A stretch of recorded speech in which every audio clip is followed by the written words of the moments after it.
Means pathology chapter 6 nucleus यानी कि cancer या ट्यूमर से है। तो इसके पहले शॉर्ट समरी पढ़ते हैं। इस चैप्टर में हम पढ़ेंगे नोमेनक्लेचर बिनाइन ट्यूमर की भी और मैलिग्नेंट ट्यूमर की भी। बिनाइन ट्यूमर जो थोड़ा इनोसेंट होता है, मैलिग्नेंट ट्यूमर जो बहुत ज़्यादा डेंजरस होता है।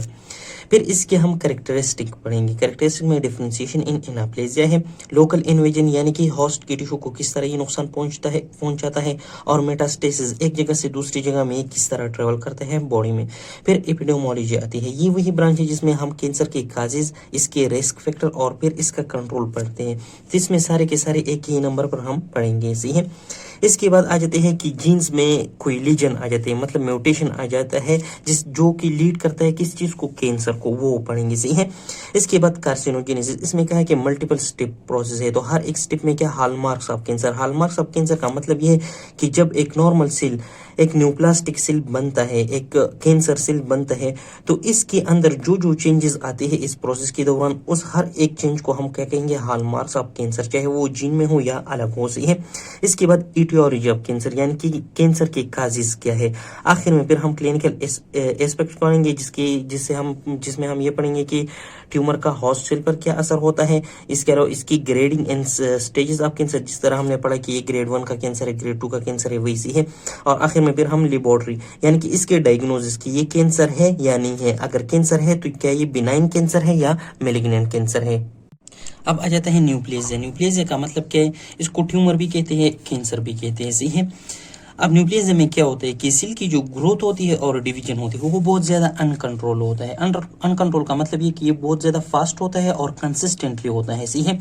दूसरा, ये अनरेगुलेटेड होता है, क्योंकि नॉर्मल सेल की जो ग्रोथ होता है वो तब होता है जब एक ग्रोथ फैक्टर आ जाए, और स्टॉप तब होता है जब एक ग्रोथ फैक्टर इनहिबिटर आ जाए, सही है।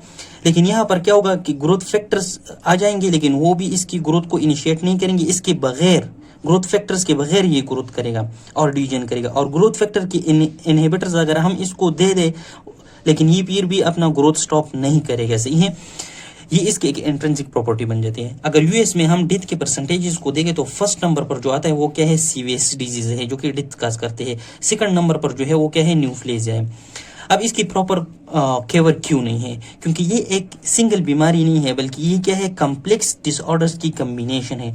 अब कुछ न्यूप्लेजिया डिसऑर्डर्स जो थे वो क्योरेबल भी है, जिस तरह क्या है हॉटकिन लिम्फोमा है, लेकिन कुछ नॉन क्योरेबल है, जिसमें एक है पेनक्रियास कैंसर, से है।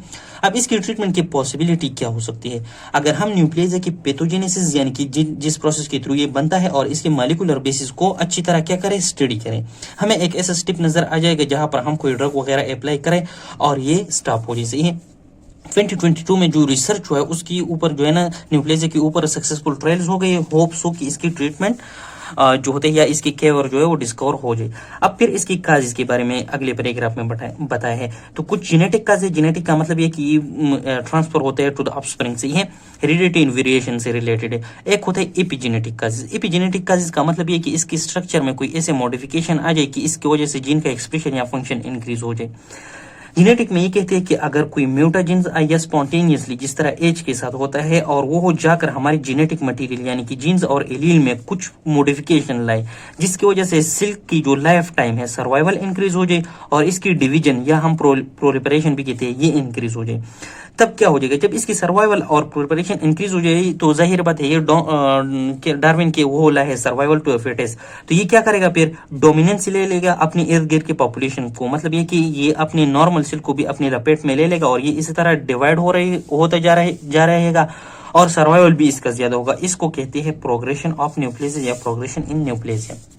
एपिजेनेटिक पर हम आ जाते हैं तो हमारे जो डीएनए होते हैं उसके साथ मिथाइल ग्रुप अटैच होता है, सही है। इस तरह जब ये मिथाइल ग्रुप की कंसंट्रेशन बहुत ज्यादा हो जाए डीएनए की इस बेस पेयर के साथ, तो फिर इसमें एक किस्म के मॉडिफिकेशन आते हैं बेस पेयर में, और जो हिस्टोन प्रोटीन्स होते हैं उस पर क्या अटैच होते हैं, एसिटाइल ग्रुप। जब ये एसिटाइल ग्रुप हिस्टोन प्रोटीन के साथ बहुत ज्यादा अटैच हो जाए अपनी कंसंट्रेशन से ज्यादा, तो ये जो मॉडिफिकेशन है बेस पेयर में और हिस्टोन प्रोटीन में, ये भी चेंजेस लाते हैं हमारी जेनेटिक मटेरियल में। कौन कौन सी, ये इस जीन के एक्सप्रेशन को इंक्रीज करता है, दूसरा उसके फंक्शन को इंक्रीज करता है। इसी वजह से भी जो सेल्स होता है उसकी सर्वाइवल, ग्रोथ, डिवीजन और सीनेसिस इंक्रीज होता है, और ये भी क्या करता है, न्यूप्लेजिया काज करता है।